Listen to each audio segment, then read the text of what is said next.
Workers and business owners from across the state got to share their thoughts about raising wage to officials who right now are looking to make that a reality. But making sense of all this may not be as simple as paying people more. Vermonters have wanted to move to a livable wage for a long time. Right now, the minimum wage in Vermont is $10.50 an hour. So many of my friends leave the state because it's just impossible to live and work here. Dozens testified Thursday night before the Senate Committee on Economic Development, Housing and General Affairs, many delivering the message that Vermonters can't live off the state's current minimum wage. I was just so surprised to see that everybody's making the same exact wage that they were a decade ago. Art Wolf is an economist at the University of Vermont. He says raising the wage won't solve everything. It could create more issues for workers and local businesses. The people who will end up making the minimum wage will end up with more.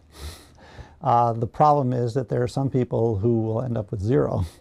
That is, the true minimum wage is somebody won't hire you if they can't afford to. Wolf has another suggestion the state could do: adjust the current income tax credit. I think that should be the biggest part of the conversation. The problem with it is the legislature has to appropriate the money, whereas the minimum wage, they don't have to appropriate the money, and the costs are really hidden from the legislature and from the people in general because they can't really see it. So politically, it's much easier to raise the minimum wage because the legislature doesn't have to come up with the money. For local business owners, raising the hourly wage could mean they have to raise the prices for their customers. I'd love to pay everyone $30 an hour.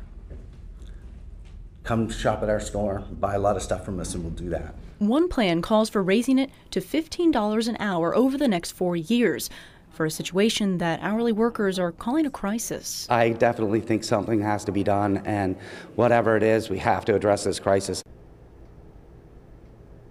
Now, that plan I mentioned, it's a bill in the Senate right now, S-40. It's calling for Vermont's minimum wage to reach $15 an hour by 2022.